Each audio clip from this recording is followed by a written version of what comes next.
There it is, go ahead. All right, so now we're gonna demonstrate how to pick up hooves on a horse that maybe, a horse or mule, that is maybe not as eager to pick their feet up. When Mabel came to us, she came from a neglect case and her hooves were actually curling up. The farrier thought they probably hadn't been trimmed for close to 2 years. So she obviously hadn't had a ton of practice with it in the past. Again, she's kind of been backburnered for us. She's been getting her feet trimmed, but we haven't spent a ton of time working on it. So she'll be hopefully a good example of how to work with your horse that might need some more practice, okay? So I'm gonna go over by her. Hi, Lovey. Like we've talked about with everything, I don't have her tied up. I don't want her to feel claustrophobic as I do this. She might move and it might make it more work for her and for me, but I feel like it's safer. I'm not worried about her getting hurt. So I'll come up to her. I'll bring my hand to that inside by the chestnut.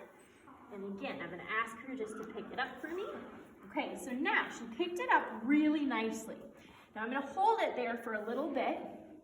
If she tries to rip it out of my hand or set it down early, I'm gonna hang on to it until she lets me set it down. And she did so well with that. We did practice this with her yesterday, and I'm bummed. We should have videoed it then because it was there were a few more fireworks, just to show, not to feel like that's important, but to say a huge difference can be made in one day of working with them. So we'll go to the other, or we'll go to her back foot, and maybe she'll be a little bit more mobile. Because I'd like to demonstrate to you what to do if they start moving. So we'll go back down. Again, I stay nice and close to her. And then I'm just gonna hold her foot. Good girl. And again, she's doing fabulous with it. Good work, Mabel. And we'll set it down. Now, if I have a horse that the whole time is trying to rip it out of my hand and drop it down faster than me, I'm gonna try to hold that foot up and set it down right before they can take it away from me. You want it to be your idea to put the foot back down instead of the horse or donkey or mule pulling it away from you. We're gonna turn her around, and again, because I want her to have more practice with this, we're gonna demonstrate both sides. So we'll go over here, and then again, same thing.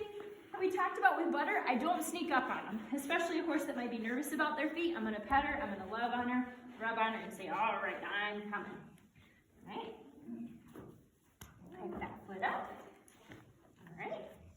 And again, I'm gonna hold it here. Some of them will completely lean on you. I'm not wild about that. I'll sometimes let them set down their foot if they're doing that. Now, she's trying to walk around, and that's okay. I'm not gonna try to keep her feet completely still, because I won't be able to. So I'm just gonna keep her nose tipped towards me, and I just keep hanging on to that foot. And she's really being super polite about it. Like, she's not right now trying to rip her foot away. She's just like, I'd like to move away from you. So we just keep going like this until she stands still. Now, I'm gonna set that foot down, and I'm gonna say, good girl.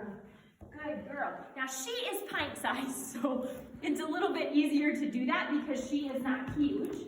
No, thank you. No, thank you.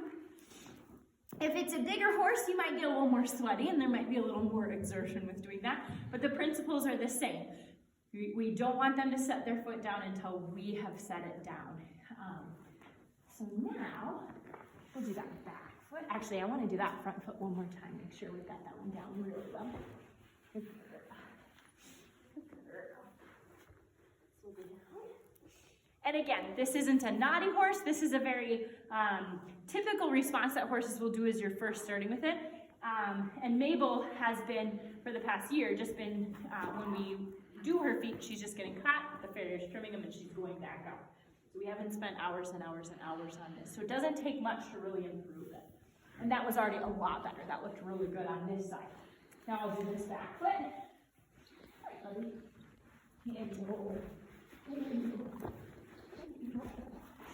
I'll let her go all the way around until she's lying back up. Hopefully that's all good. Okay, so then, again, I telegraph that I'm coming down on her leg. I pick that foot up. She's holding it beautifully. Nice job. She wanted to take it for a second. She's thinking about taking it. So I waited till she stood still, and then I set it down. Again, I want to beat her to the punch on setting it down instead of her pulling it out of my hand. And then I pet on her, I love on her, I even have some treats in my pocket, and I'm gonna give her some treats and say, great job. I won't bribe her with treats and keep feeding her treats to get her to stand still, but when she's done a nice job like that, I have no problem giving her a treat. So good work, Mabel. Nice job, honey. Good girl.